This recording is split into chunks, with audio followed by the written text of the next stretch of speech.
전쟁 없는 세상을 꿈꾸기에 전쟁을 연구합니다. 안녕하세요. 뉴스 멘터리 전쟁과 사람 허준입니다. 자, 오늘은 새로운 얼굴과 함께 인사를 드리게 됐습니다. 본인 소개부터 부탁드리겠습니다. 네, 안녕하세요. 아나운서 박세균입니다. 반갑습니다. 저는요. 네네. 오랜 애청자예요. 뉴전사에. 아, 네네. 예, 그런데 MC가 됐습니다. 감개무량합니다. 네. 아, 그리고 박세균 아나운서 온다고 그러니까 저희 스튜디오도 바꿔주셨어요. 저 덕분이에요. 예. YTN에 지분이 있으신가 봅니다. 약간. 그래서 새로운 스튜디오와 또 우리 새로운 MC와 함께 저희가 활기차게 한번 네. 시작을 해보도록 하겠습니다.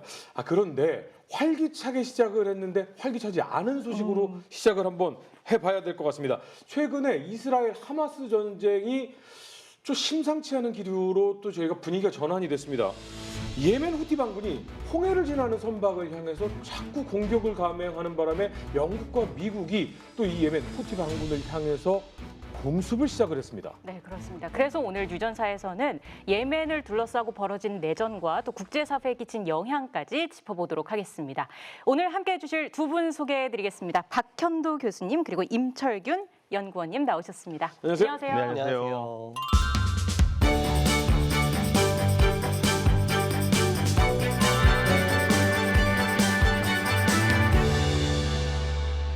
중동 이야기를 하면은 저희 박혜도 교수님을 빼놓고 이야기할 수가 없기 때문에. 네, 감사합니다. 근데 저희가 예멘 이야기를 한번 해봐야 되는데 예멘하면 많은 분들이 그 나라에 대해서는 잘 모르시지만 예전에 예멘 난민분들이 한번 대한민국에 오신 적이 있어서 굉장히 익숙하지만 어떤 나라지 하면 어떤 나라인지는 잘 모르겠어요. 네, 난민 때문에 사실 우리에게는 부정적인 이미지만 네네네. 커피 좋아하시는 분들은 한 번쯤은 들어보셨을 모카 커피. 모카 커피요? 예, 그 예멘 항구 이름입니다. 모카항이에요. 네, 모카항이에요. 거기서 이디오피아에서 종자를 가져와서 커피를 기르기 시작했거든요. 그래서 거기에서 전 세계적으로 퍼져나가서 모카 커피가 유명하죠. 그럼 그 모카 향이라고 저희가 기억하는 그 커피는 예멘에서 퍼진 네, 커피거군요. 예멘의 항구 이름이 무하 또는 모카라고 합니다. 그러니까 우리에게는 상당히 익숙한 곳이고요. 예. 그리고 아마도 교회에 열심히 다니시는 분들은 한 번쯤은 들어보셨을 시바의 여왕 있지 않습니까? 예. 시바. 네, 그거를 이제 아랍어로는 사바라고 그러는데요. 네. 그 사바가 예멘입니다. 그럼 일본의 시바견하고는 네, 상관없어요? 그거하고 상관없어요. 그거랑 상관없어요. 네, 네. 전혀 무관한. 네. 네, 전혀 무관한. 네. 네, 전혀 무관한. 게 발음만 비슷한 거겠죠. 그럼 약간 예멘은 종교적으로도 약간 의미가 있는 그런 국가인 거예요? 네, 종교적으로 사실은 이제 그 7세기에 들어와서 이슬람화가 됐지만 그 전에 이슬람은 아니었죠. 유대교도 있었고 그리스도교도 있었고 굉장히 다양한 곳이기도 하고요. 그리고 나라가 지금 7세기 이후에 이제 이슬람화가 됐는데 이 나라는 우리로 치면은 위치가 어디냐면요. 우리 한반도를 보면 네. 전라남도하고 경상남도 일부 지역이라고 생각하시면 돼요. 그 일부. 여수 네. 느낌이네요. 예, 그러니까 전라남도에서 시작해서 경상남도 한 반쯤 가서 거기가 예멘이고 나머지 경상남도 반쪽이 오만인 거예요. 그리고 그 위쪽은 사우디아라비아인 겁니다. 그러면 약간 분쟁이 발생할 여지가 꽤나 있는 국가군요. 네, 그러기도 하고요. 워낙 다양한 사람들이 몰려서 살았고 이슬람 되기 전도 그렇고 이슬람 된 후에도 그렇고요. 그래서 이쪽 지역은 한마디로 이 중간 통로 지역이기도 하고요. 그러니까 인도에서 해양 무역 오기도 하고 그다음에 홍해를 통해서 지중해도 연결되기도 하고 그리고 대상로로 육지로 연결되기도 하는 곳이고 그러니까 교통로에서 중요한 역할을 했던 곳이기도 합니다. 예. 그런데 이 나라가 굉장히 젊은 나라예요. 얼마나 젊냐? 그러니까 우리가 인구를 쫙 세워놓고 중간 연령을 딱 나누거든요. 그 중위 연령이라고 좀 유식한 말로 하는데 21.6세입니다. 21.6세. 중간 나이가 21세라고요? 네, 21.6세. 우리나라는요, 참고로 42.8세입니다. 절반이네요. 네. 우리나라 나이 절반. 보통 20세를 젊은 연령이라고 그러거든요. 네. 30세 이상은 노년이라고 그러는데 우리는 노년층 국가고요. 여기는 젊은 나라예요. 대단히 젊은 나라. 국제전쟁이 2015년 3월부터거든요. 네. 그때 그 일환이 우리나라의 난민이 그 산물입니다. 내전의 산물인데요. 내전이자 국제전. 그러니까 2015년 3월부터 전쟁에 들어가 보니까 지금은 우리가 요즘 이스라엘 가자 전쟁을 두고 최악의 인권 유린이라고 얘기를 하는데 그 전까지는 세계에서 최악의 인도주의 위기가 있는 곳이 예멘이에요. 오늘 그러면 차차 한번 예멘에 대해서 한번 짚어보죠. 네. 앞서 예멘에 대해서 그 위치적인 네. 부분을 살짝 말씀해 주셨는데 네. 사실 지도만 보더라도 얼마나 중요한 곳인지를 좀 알 수가 있을 것 같아요. 앞서서 또 해상 교통로로도 좀 중요하다라는 취지의 말씀을 해주셨는데 이게 역사가 굉장히 오래됐더라고요. 굉장히 오래된 나라입니다. 그러니까 보통 3,000년 전부터 시작해요. 그러니까 메소포타미아 문명과 거의 같은 시대이거든요. 오. 그런데 크게 이제 우리가 잘 알려지지 않는데 세 개의 문명이 있어요. 예. 그래서 마인 문명이라는 게 있고요. 네, 사바 문명이 있고 그리고 히메아르 문명. 음. 이 문명들의 특징은 여기에서 주로 대상로 역할을 하면서 교통로 역할을 하면서 향료 무역을 했어요. 네. 예멘하면 향료입니다. 아. 몰약 뭐 이런 것들이죠. 그러니까 그리고 그런 것들이 왜 필요하냐면 이제 우리나라에서는 향료나 이런 거를 쓸 일이 별로 없어요. 요즘은 외국에 가가지고 뭐 음식으로 향료도 많이 쓰기도 하긴 하는데 주로 향료를 뭐로 많이 썼냐면 음식으로도 썼지만 교회나 이런 데서 예배 의식에 많이 쓰거든요. 아, 의식에서? 향을 뿌리지 않습니까? 향. 아. 우리 불교에 가면 향 있지 않습니까? 네네네. 그런 향들이 상당히 많이 소비가 됐어요. 이 아. 과거에부터. 그리고 비쌉니다.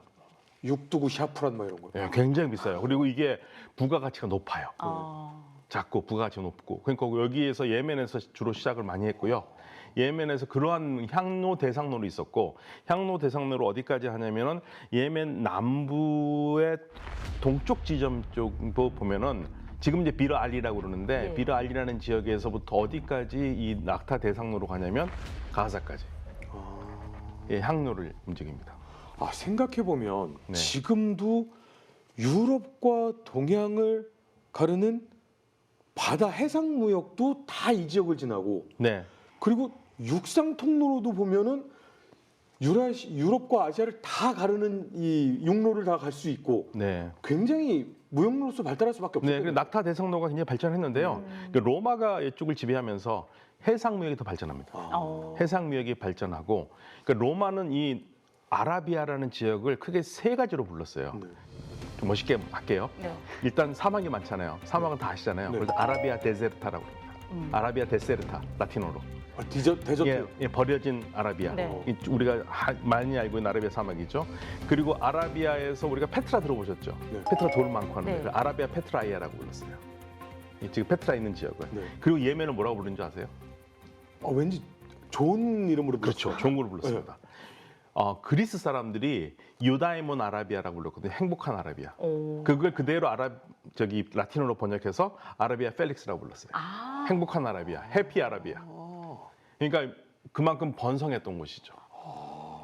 예. 아, 저기는 돌 많은데 저기는 사막. 네. 여기는 행복한 행복한 곳. 아라비아. 어. 예. 근데 행복한 아라비아인데 지금은 너무 슬픈 아라비아가 됐죠. 그렇군요. 네, 슬픈 아라비아. 자, 그런데 이 행복한 아라비아가 너무나도 슬픈 아픔의 아라비아가 돼버렸거든요. 네. 왜 이렇게 갈라지고 아픈 아라비아가 됐을까요? 전쟁 때문에 그렇습니다. 결국엔 전쟁이거든요. 우리 임창규 선생님께서 또 자세히 전쟁 얘기 많이 해주시겠지만 이 지역이요. 쉽게 말하면 해상 통로이기도 하고 육상으로서 연결되잖아요. 네. 그러면 가장 바로 위에 있는 나라가 사우디아라비아입니다. 그러니까 네. 사우디아라비아하고 무려 국경선이 1,458km예요. 아, 그리고 동쪽으로는 오만과 288km의 네. 국경선을 가지고 있어요. 네. 근데 오만은 기본적으로 오만과 예멘은 그렇게 싸우지는 않습니다. 왠지 그럴 것 같은 게 국경선을 사우디하고 많이 맞대고 있는데 네. 사우디가 힘이 강하잖아요. 네. 아, 이것들이 바다를 다 막고 있네. 좀 짜증이 날 것 같은 느낌이랄까요? 그러니까 이 예멘의 지정학적 위치가 얼마나 좋냐면요.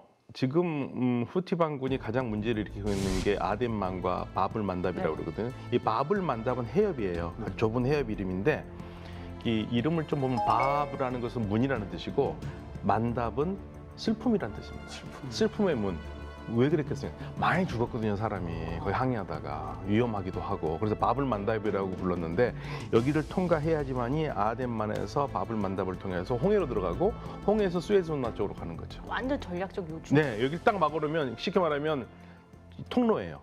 통로를 막아버리면 이거는 갈 수가 없는 거고요. 그렇죠. 그러니까 지금 후티가 대단히 개가를 올리고 있는 게 정가를 올리고 있는 게 바로 그 이유 때문에 그렇거든요. 꼼짝 못 하지 않습니까? 전 세계가. 대포 한 대만 딱 갖다 놓고서는 겨누고 있으면 지나가는 배가 꼼짝달싹 못 예, 그러니까 하고. 돌아가게 되지 않습니까? 근데 이 예멘이라는 곳이 지금 우리는 한 나라로 생각을 많이 하는데 네. 이 한 나라가 된 지가 정말 얼마 안 돼요. 아니 메소포타미아 문명 때부터 있던 나라라면서요? 메소포타미아 때 문명 때 있지만 그게 처음부터 통일 국가로 있었던 거 아니고 여러 부족으로 나눠져 있었고 문명이 있었지 않습니까? 아, 그럼 예멘 국가가 된 지는 얼마 안 된 거예요? 예멘이라는 국가, 우리가 말하는 통일 왕국이 된 거는 1990년입니다.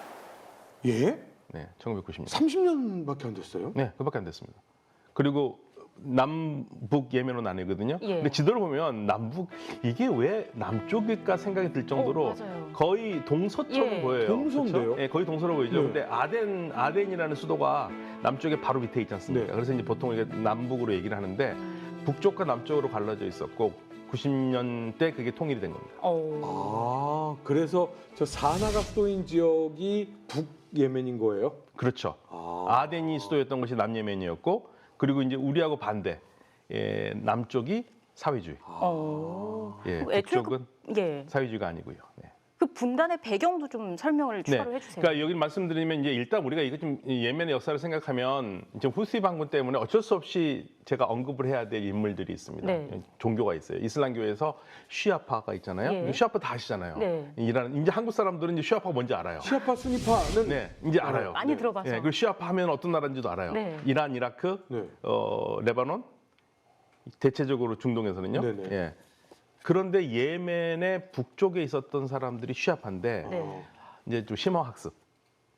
쉬아파도 혼자가 아니에요. 혼자가 아니라고요? 쉬아파도 파가 있어요. 아, 시아파도 또 나뉘어요? 네. 그러니까 가장 크게 우리가 알고 있는 쉬아파는 이란이 말하는 쉬아파, 12이맘 쉬아파고요. 예멘은 편의상 우리가 5이맘 쉬아파라고 부릅니다. 그 이맘이라는 게 뭐 지도 이맘이 지도자거든요. 그러니까 왜 5이맘, 7이맘으로 나누는데 그거는 이제 우리가 현대에서 이제 구분하기 쉽게 하기 위해서 나눈 건데요. 이란은 12이맘파를 얘기해요. 네. 근데 이 12이맘파하고 7이맘파하고 5이맘파가 뭐가 다르냐? 다섯 번째 이맘이 다르기 때문에 5이맘파. 일곱 번째 이맘이 다르기 때문에 7이맘파 이렇게 불러요. 아, 뭐 예를 들면 그리스도교에서 얘기하는 12제자 할 때 뭐 그 12제자 이것처럼 5이맘 네. 이 다섯 번째가 달라서 네. 5이맘파. 12이맘파, 7이맘파, 5이맘파가 네 번째까지는 같아요. 근데 다섯 번째 달라지기 때문에 5이맘파, 일곱 번째 달라지기 때문에 7이맘파. 예, 12이맘파는 딱 12이맘파 얘기를 하는 거고요. 예. 근데 이 5이맘파에 속해요. 5이맘파에 속하는데 또 생각이 좀 달라요. 보통은요, 시아파들이 우리 현대 세계 얘기를 하면 와, 이란이 강경하니까 시아파들은 싸움도 잘하고 뭔가 막 가만히 있지 않을 것 같다 이런 생각 많이 해요. 네. 제 주변에 다 그런 얘기를 해요. 네. 시아파는 강경하고 과격하고 이렇게 하는데 기본적으로 이 시아파는요 사회 질서에 대해서 큰 목소리를 내지 않고 고통을 견디는 힘이 강한 사람들입니다. 12만파는 그 세상의 종말을 기다리는 사람들이에요. 그런데 5위만파는요 12만파가 완전히 달라서 여기에 종교적 의무는 불의와 싸우는 거예요. 저항을 하는 저항하네요. 다섯 번째 이맘이 저항하다 죽거든요. 아. 그래서 이 5위만파는 저항이 쉬아파의 의무예요. 종교적 의무예요. 그러니까 후시가 보통 강한 사람들이 아니죠. 후시가 바로 이 5위만파에 속한 사람들이거든요. 후티 반군은 5위만파예요. 5위만파. 예. 그래서 이제 보통 우리가 우리 용어로 하면은 자이디파라고 그래요. 네. 자이디. 이 사람들이 890년경부터 예멘의 북부 지역에서 자리 잡고 살았어요. 그리고 오랜 중동 역사 속에서 보면 이제 오스만 제국이 이쪽을 컨트롤하다가 오스만 제국이 무너질 때쯤에 다시 자이디 이 왕국이 왕 독립했다가 1962년까지 존속을 한 거죠. 1962년에 쿠데타가 나서 왕정이 무너지는 겁니다. 자이디파가.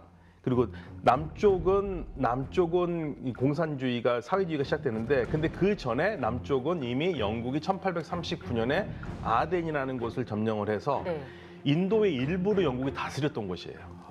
그러니까 영국의 힘이 완전히 들어가지 않은 북쪽은 사이디, 오이맘 시아파 왕국이 있었고 남쪽은 영국의 식민지였다가 영국의 식민지가 밀려난 거죠. 영국이 손 떼고 나간 겁니다. 저항에 못 견뎌서 데서 67년에. 그래서 친소련 사회주의가 들어선 겁니다. 그래서 남북으로 나뉘어요.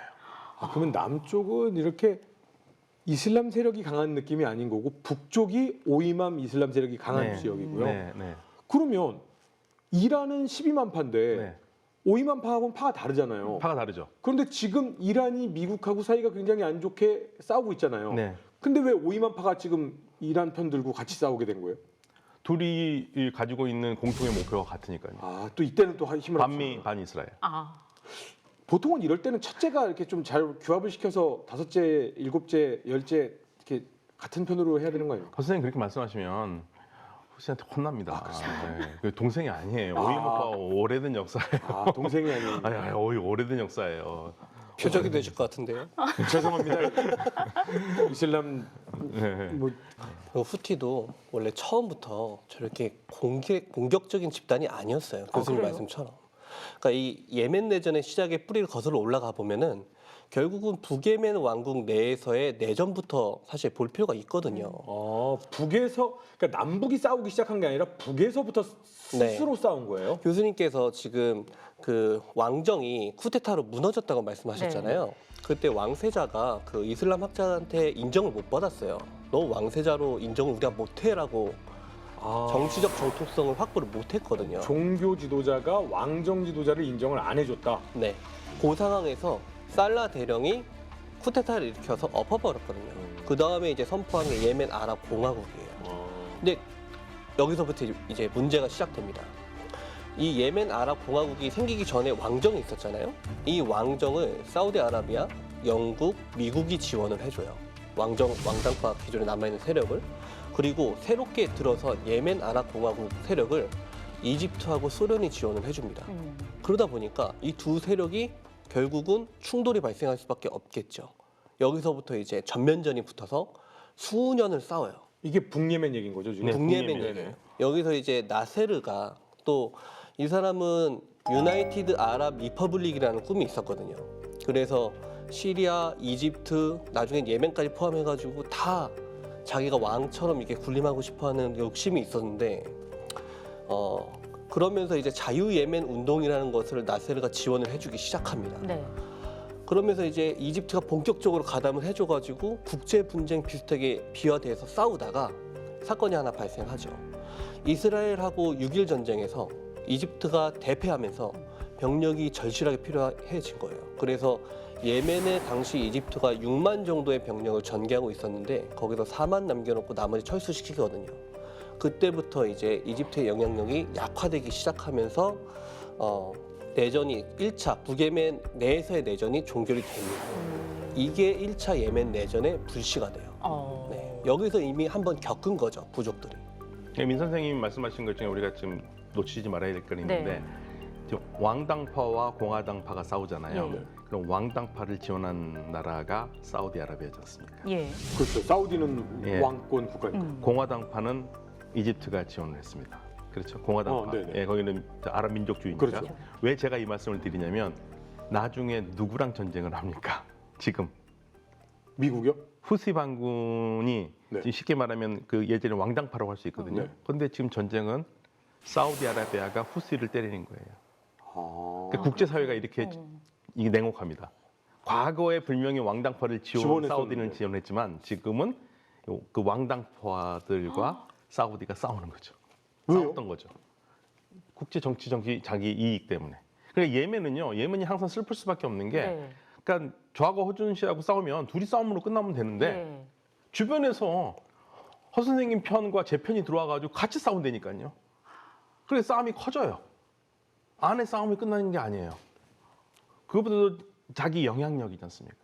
영향력. 결국에 영향력 때문에 그래요. 주변에 이란이 예멘에 뭐가 있어서 예멘을 지원할까요? 영향력과 그다음에 국제적으로 자신들이 생각하고 있는 국제 질서가 있지 않습니까? 네. 사우디는 그걸 막기 위해서 자기 안보를 위해서 자기 이득 때문에 또 후시 반군을 제어하고 있는 거고요. 목소리를 더 크게 내기 네. 위해서. 예. 쉽게 말하면 지역 강국들의 패권 전략이죠. 저 홍해로 들어가는 저 입구적 지리적인 요인이 좀 큰 영향을 엄청납니다. 저 바벨 만데브 해협은 나중에 제가 말씀을 드리겠지만 네. 초크 포인트 세계 3대 초크 포인트 중에 하나거든요.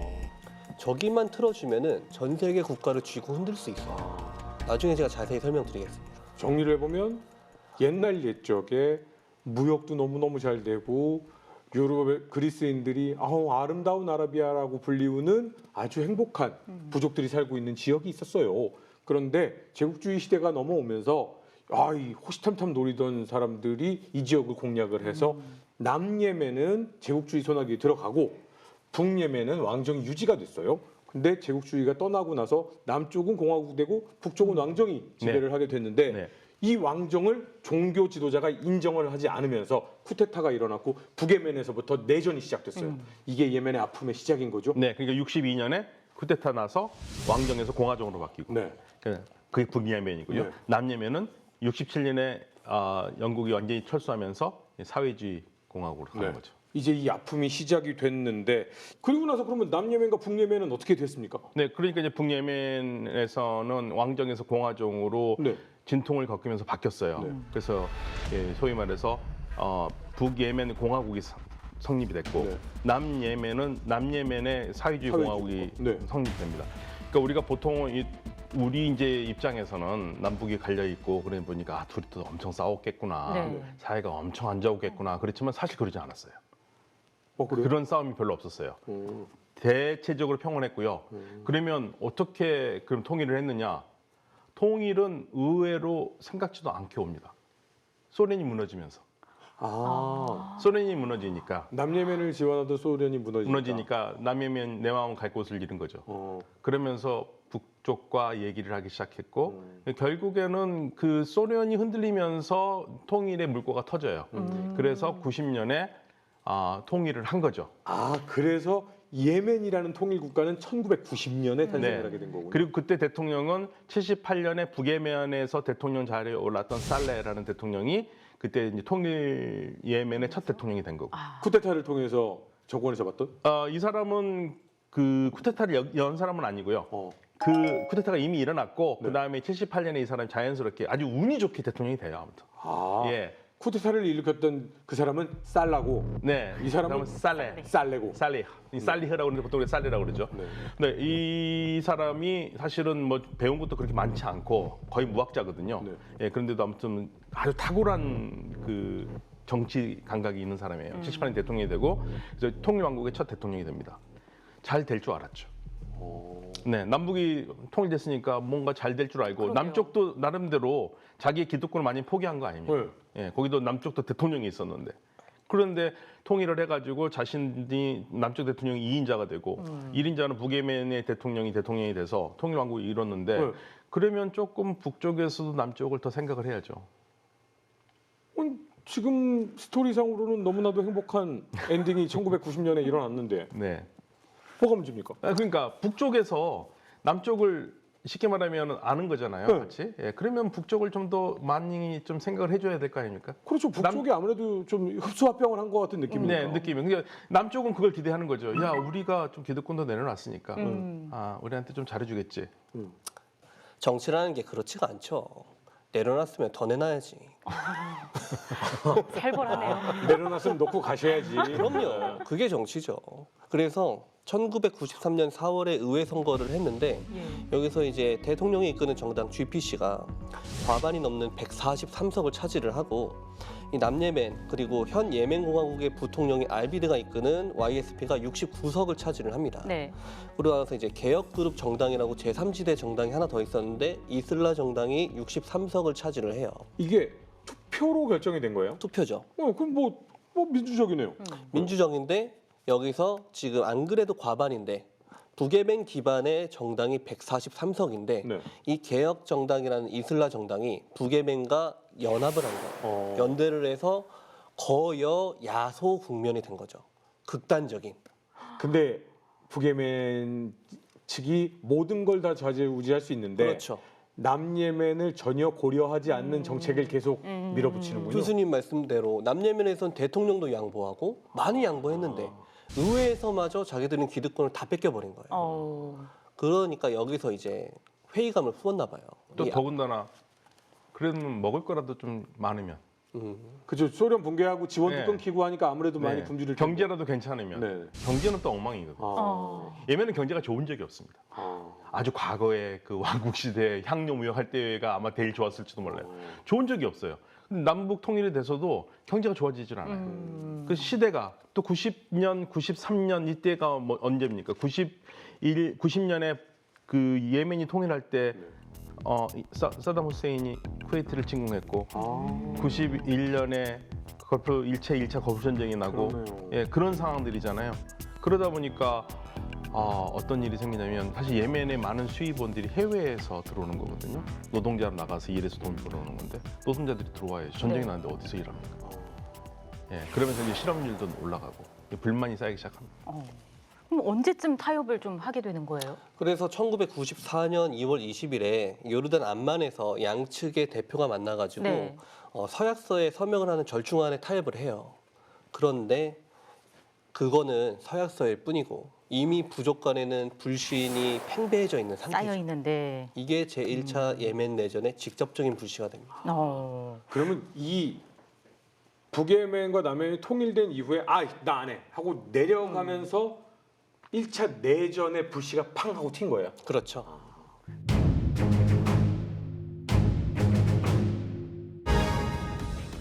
고대 실크로드의 중요 교역로에 있었던 예멘은 향료 무역의 중심지로 발달한다. 현대로 들어서서 외세 개입 때문에 남북으로 갈라진 예멘은 전쟁이 발생하게 된다. 1990년대 남예멘을 지원하던 소련이 무너지자 예멘은 갑작스럽게 통일을 맞이한다. 하지만 통일 이후 정치 불안이 이어지고 경제 위기까지 닥치면서 1차 예멘 내전의 불씨가 커진다. 교수님, 그러면 북예멘, 남예멘 그 이후에 어떻게 상황이 펼쳐지는지도 궁금해요. 네, 통일돼서 좀 행복하게 잘 갈 줄 알았죠. 네. 말 그대로 아라비아 펠릭스로 잘 갈 줄 알았는데 사실은 가지 못합니다.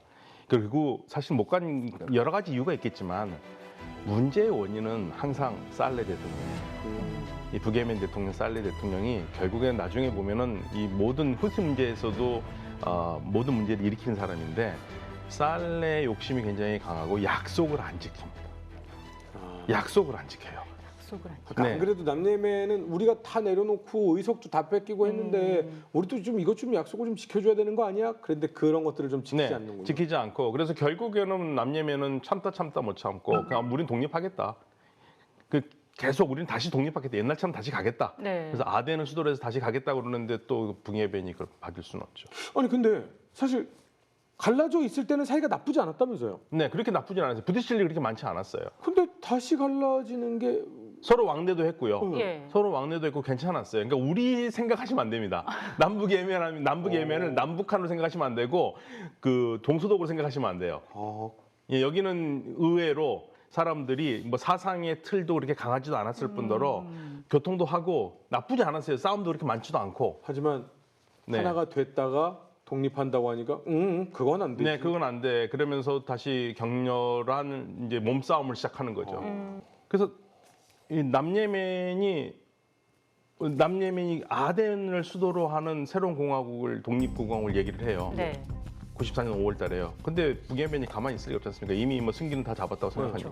그러니까 다시 가볍게 무르고 94년 7월에 다시 통일을 합니다. 그럼 봉합을 해요. 군사력을 동원해서 네. 그냥 무력 진압을 해버렸군요. 네, 봉합을 합니다. 그러면서 다시 이제 통일 예멘으로 가는데 이제 문제는 뭐냐면 이 예멘이라는 나라가 예멘만의 문제가 아니잖아요. 그렇죠. 주변과 항상 영향을 주고받아요. 자, 94년 하면은 예멘의 문제가 되는 게 첫 번째 문제가 됐던 게 79년. 79년? 네. 79년에 중요한 사건이 두 개가 있죠. 중동에서. 중동에서요? 네. 79년 봄에 이란 혁명이 성공했고 예. 79년 12월 24일에 소련이 아프가니스탄 침공하지 않습니까? 그게 79년이었어요. 네, 79년이죠. 자, 그렇게 되면은요. 어떤 문제가 생기냐면 네. 이란은 취합하잖아요. 네. 제일 경기를 일으킨 나라가 사우디아라비아지 않습니까? 네. 그러니까 사우디아라비아에서 이란의 혁명 정신이 들어오지 못하도록 막기 시작하죠. 그렇죠. 근데 막는데 우리가 이란의 이슬람이 아니라 우리 사우디 이슬람을 전파해야겠다 생각을 하고 그 전파 대상 중에 하나가 예멘입니다. 예멘에 사우디파 이슬람이 들어오기 시작해요. 그러니까 예멘의 북쪽이 흔들리기 시작합니다. 이제 불만이 쌓이기 시작하죠. 그리고 아프가니스탄 전쟁이 벌어지면서 많은 예멘에 있었던 전사들도 거기 가거든요. 네. 예, 그러면서 아프가니스탄의 전사들이 유입되기 시작하죠. 전쟁이 끝난 다음에. 아프간 갔던 무자헤딘이라고 하는 사람들이 예. 예멘에 들어오기 시작하잖아요. 그러면서 예멘이 혼란스럽게 시작하는 거예요.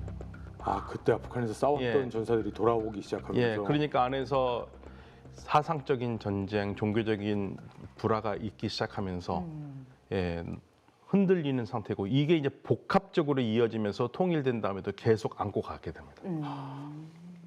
이란의 혁명 정신, 네, 사우디의 왕당파의 의식, 네, 그리고 아프가니스탄에서 싸웠던 그 이슬람 원리주의 전사들. 전사들의 정신 네. 이런 것들이 예멘으로 모여들기 시작합니다. 모여들기 시작합니다.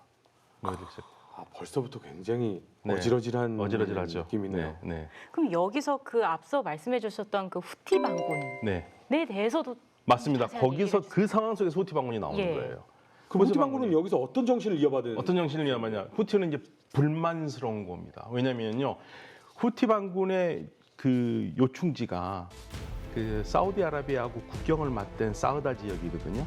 거기는 오랫동안 예멘의 후시의 그 자이디 시아 오이만파의 아주 근거지예요. 네.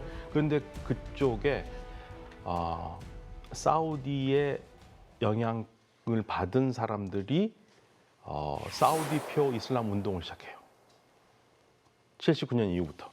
근데 사우디는 오이맘이 아니잖아요. 네, 거기 순니파지 않습니까? 예. 예, 순니파 정신을 넣어야 되는 거죠. 그러면 저항이 강한 오이맘들은 이게 뭐 이게 뭐 하는 짓이냐, 이제부터 이제 불만이 되기 어. 시작하는 거고요. 그러면서 불만이 되기 시작하고 뭔가 흔들린다라는 생각을 받아요. 아, 우리가 이렇게 흔들린다. 우리 전통이 사라지기 시작하겠다. 큰일 나겠다. 그래서 그때 이 자이디 이맘들이 정당도 만듭니다. 알하크당이라고. 근데 알하크당이 나가더니 그닥 그렇게 이 오이맘파의 권익을 잘 지키지 못해요. 그래서 이건 안 되겠다 싶어서 나오기 시작한 게 이제 등장합니다. 드디어 등장. 알후시 가문 사람들이. 예, 이게 알후시가요. 우리로 치면 김씨, 허씨, 박씨, 이씨. 네, 부정명입니다. 예. 그래서 후티 가문이 들고 일어나게 네, 된 거예요. 그 후티 가문에서 나온 지도자가 있어요. 그 예. 사람이 후세인 바드루딘 알 후티거든요. 이 사람이 94년에 뭘 만드냐면 젊은 신앙인 모임을 만들어요. 네. 젊은 신앙인, 그러니까 우리는 자이디의 영향력을 유지하면서 자이디의 전통을 지키겠다. 그래서 만들었는데 이게 뭐 10,000명, 15,000명 사람들이 모이기 시작해요. 젊은 사람들이. 그러면서 일종의 신앙 운동이라서 오전에는 종교 교육을 하고 오후에는 레크레이션 이런 거를 하면서 사람들이 규합하기 시작해요. 약간 알카에다랑 비슷한 느낌이 어, 좀 있네요. 일종의 저는 이제 이거 가끔 이게 편하게 하면 여름 성경학교라고 생각하시면 돼요. 네, 여름 성경학교 이런 식으로 또는 아니면 뭐 YMCA, YWCA 이런 것처럼 이런 것처럼 시작해가지고 젊은이들이 모여서. 예, 인기가 굉장히 많았어요. 그 동네에서는. 그러니까 왜 성공을 했냐면 이게 왕정이 무너진 다음이니까 사람들이 이런 생각하잖아요. 왕정이 됐고 공화정이면 당연히 왕정을 싫어하겠다 생각하잖아요. 당연히 국가에서는 그렇게 가르쳤어요. 왕정이 못됐다. 그런데 잘 먹고 사는 게 하나도 없거든요. 그러니까 공화정 국가에서 정부가 자꾸만 옛날에 우리 왕정을 욕하는 게 와닿지가 않아요. 그래서 옛날 왕정과의 끈끈한 연대감을 가지고 계속 있었던 거예요. 문제가 있다 해서 우리를 지켜야겠다고 운동이 시작된 게 94년입니다. 이게 여기서부터 이제 후르티 반군이 시작되는 거예요. 네.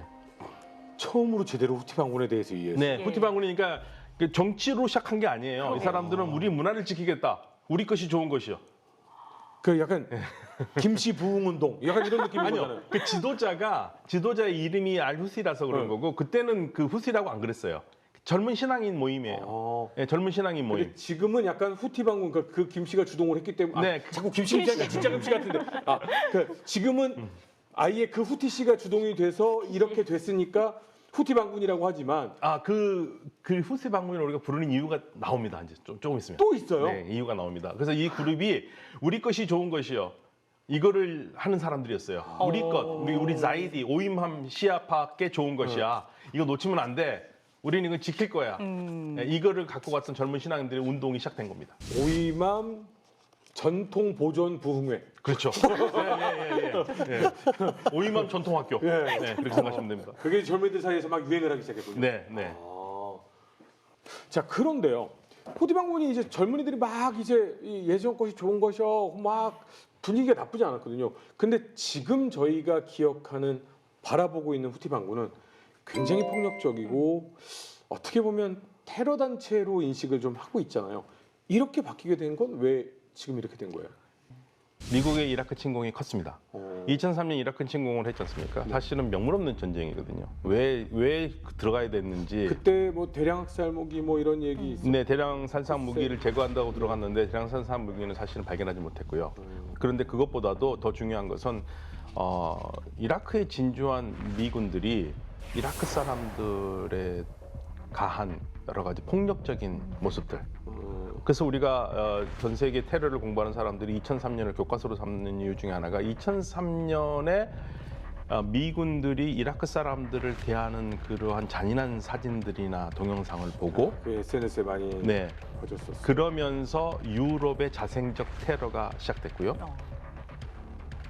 후시 반군이 거기서 결정적인 전환점을 맞이합니다. 왜냐하면 미군의 이라크 침공을 당시 예멘 정부 살레 대통령이 지지했거든요. 아 그래요? 네, 그걸 지지를 하면서 후시 반군 쪽에서는 이건 아니지 않느냐. 예. 어떻게 미국의 꼭두각시 노릇을 하느냐. 그러니까 너는 미국이 없으면 존재할 수 없는 정권이구나. 그러면서 강력하게 반정부 투쟁에 나섰고요. 아, 반정부 투쟁에 나서면서 물리적으로 싸움이 붙어요. 그래서 반군이 된 거예요. 네, 정부군이 진압을 하러 왔는데 네. 결국엔 싸움이 붙었고 거기에서 2004년에 바로 후세인 바드루딘 알 후시가 사망합니다. 아, 아, 정부군이 죽여요. 지도자를. 그리고 그걸 본 예멘의 수많은 젊은이들과 네, 국민들이 그 같이 참가했던 사람들이 쉽게 말하면 우리가 후시다 나온 거예요. 그래서 후티는 영웅이 됐군요. 예, 후티. 그 사람을 길러서 후티라고 후시 반군이라고 하는 거고요. 이 사람들의 공식적인 명칭은 그거 아니에요. 아, 공식적인 명칭은 안사룰라인데요. 안사르는 조력자, 도와주는 사람이고 알라의 조력자예요. 네. 그 붙여서 안사룰라가 부르거든요. 안사룰라, 알라의 조력자라는 게 이 사람들의 공식 명칭입니다. 그런데 이 사람들이 그 당시에 후시를 기리면서 그걸 잊지 않았고 그래서 우리가 전부 다 지금도 후시 반군이라고 배워요.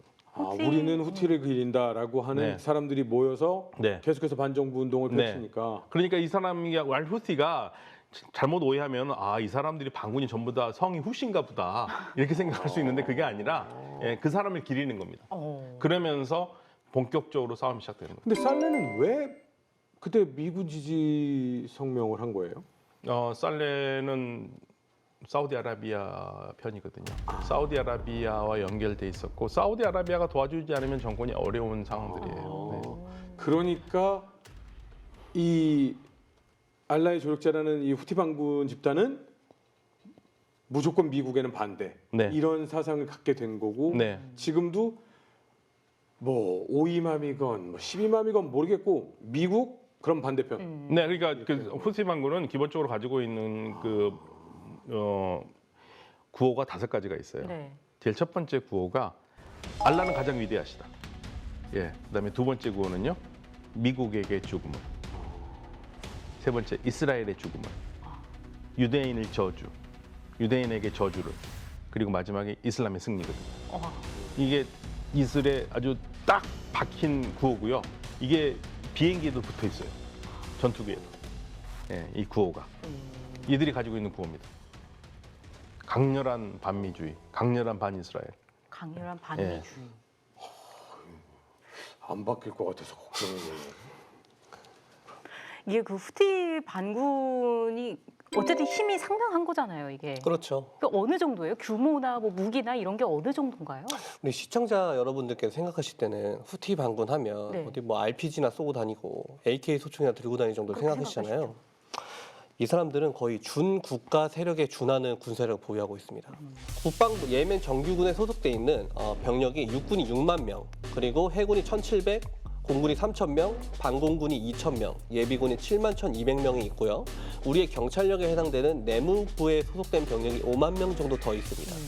여기까지는 이제 예멘 정규군에 해당되는 부대고 각 부족들의 병력들이 한 2만 명 정도 있었어요. 그런데 이게 2차 예멘 내전이 발발하기 직전까지는 별 차이가 없었는데 2015년에 2차 예멘 내전이 딱 발발하고 나니까 네. 예멘 정규군이 가지고 있던 전차 T-80을 포함해서 한 580대 넘게 가지고 있었거든요. 이 전차의 상당수, 장갑차의 상당수, 탄도탄의 상당수가 후티 반군에게 넘어간 것으로 추정이 됩니다. 그러니까 이 사람들은 전차, 장갑차, 탄도탄, 전투기를 보유한 정규 국가의 군사력과 맞먹는 거죠.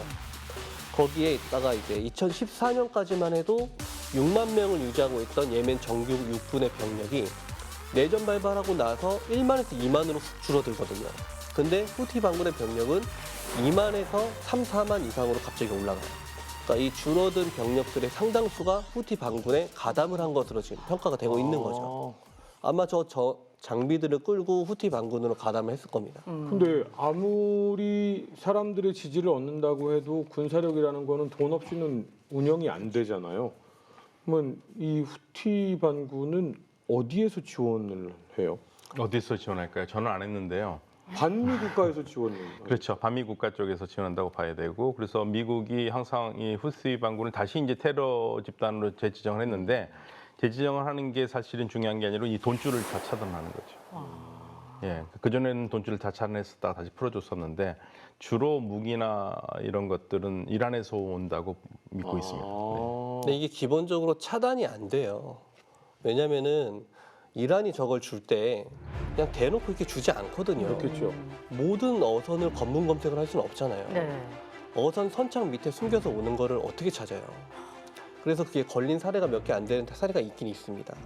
어찌 됐건 이렇게 해서 이란으로부터 장비, 그 북한으로부터의 장비를 받아요. 지금 저 화면에 나오는 장면이 네. 불과 며칠 전에 미 해군 네이비실이 포획한 이란이 소말리아로 무기를 보냈다가 소말리아에서 예멘으로 넘어가는 선박을 포획한 거거든요. 저 누가 봐도 어선이잖아요. 예. 선창을 까보면은 밑에 순항 미사일의 엔진과 부품, 뭐 와. 지대공 미사일의 시커 이런 것들이 나온 거죠. 순항 미사일을 배 밑장에다가 넣어서 갖고 가요. 네.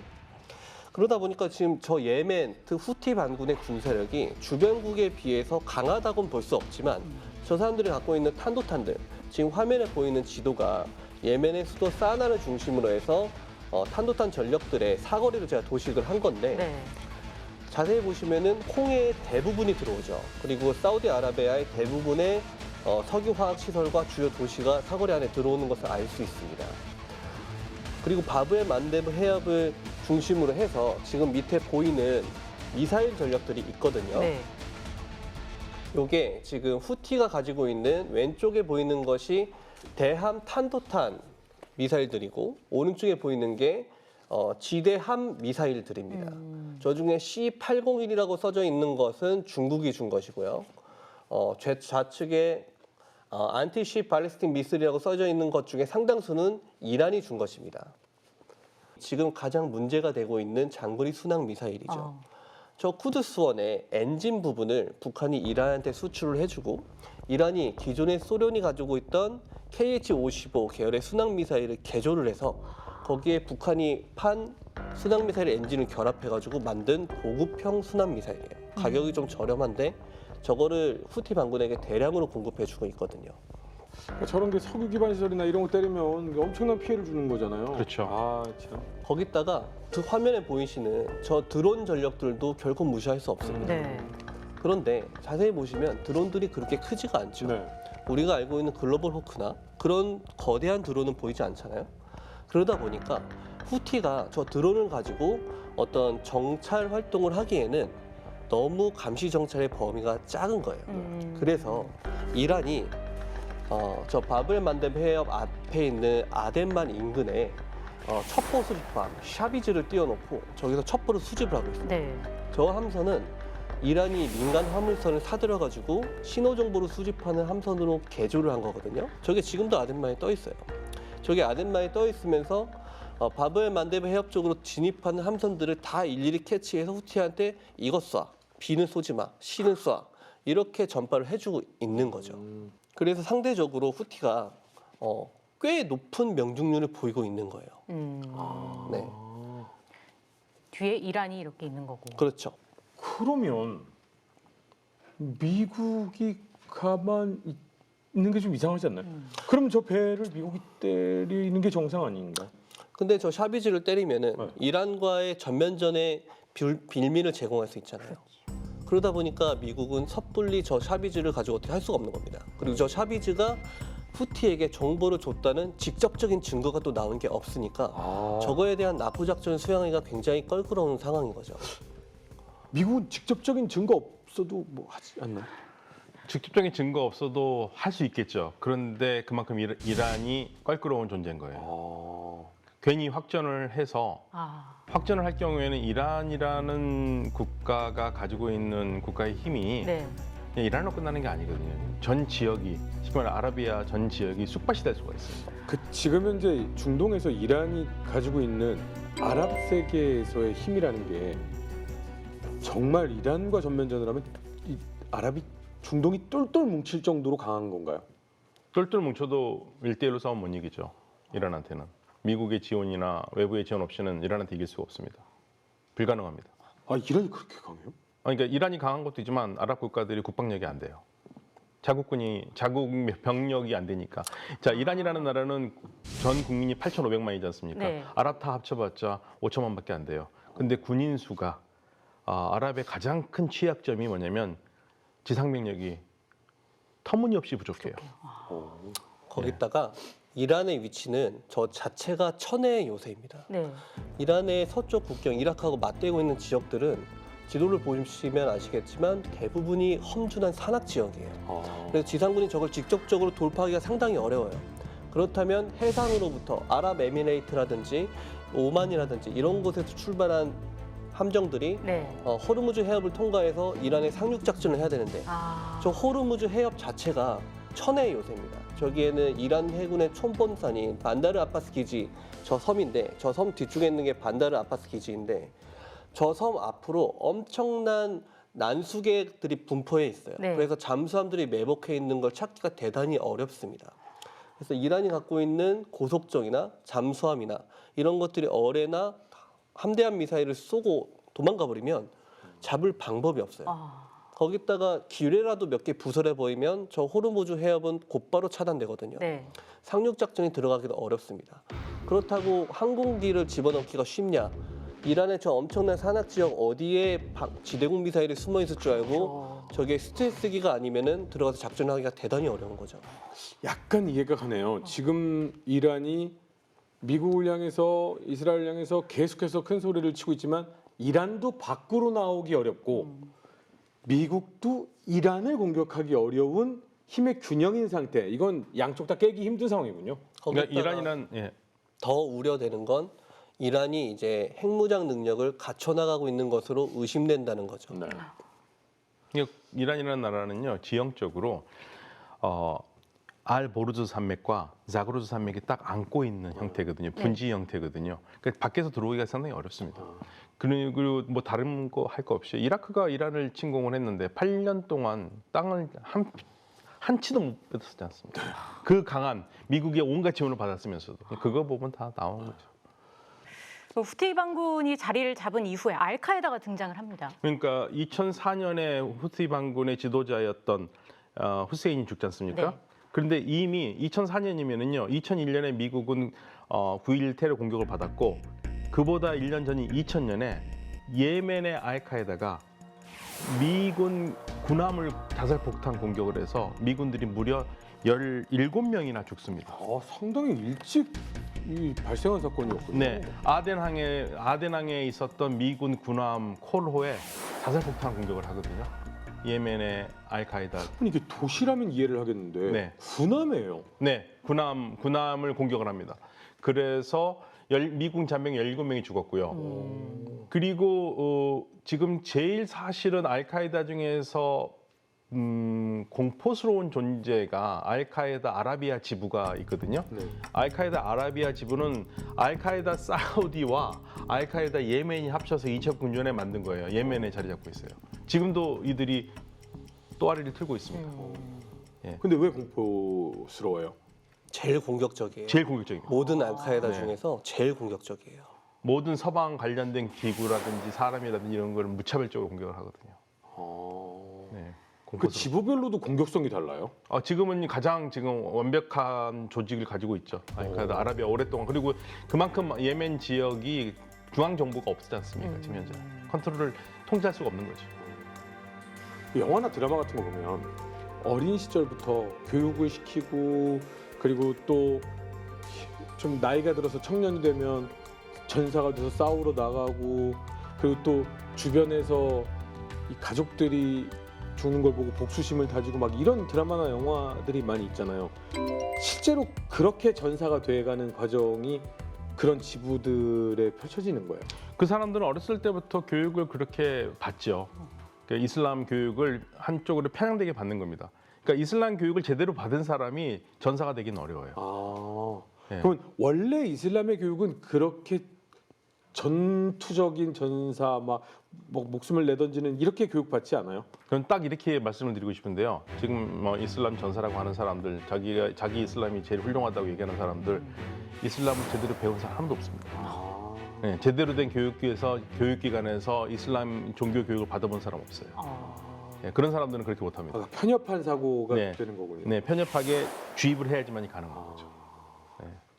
어찌 보면 좀 안타깝네요. 그 어린 친구들, 젊은 친구들이 어렸을 때부터 잘못된 교육을 받아서 그렇게 성장을 했으니까요. 네. 아름다운 아라비아라고까지 이름이 붙었던 예멘은 이렇게 슬픔에 잠긴 예멘으로 점점 변하고 있습니다. 과연 예멘의 슬픔은 어디까지일까요? 다음 시간에 계속해서 이어가 보도록 하겠습니다. 다음 이야기. 2차 예멘 내전을 계기로 주변 국가까지 끼어드는 국제적 양상이 시작된다. 특히 사우디아라비아는 이란을 저지하기 위해 이집트 등과 동맹군을 형성해 후티 반군을 공격하며 전쟁에 깊숙이 개입하고 있다. 한편 예멘 내전에서 북한산 무기가 발견되고 있어 눈길을 끄는데 북한이 무기를 지원하는 이유는 무엇인가? 미국과 영국 연합군은 후티 반군 시설을 대규모로 공습, 후티 반군의 공격 능력을 약화하기 위한 해상 작전에 나서며 동해에서의 긴장은 고조되고 있다. 막대한 전략적 요충지 동해에서 군사적 도발을 이어가고 있는 후티 반군과 국제전에 참여한 각국의 속내는 무엇인가? 끝나지 않는 전쟁, 예멘 사태 2부 많은 시청 바랍니다.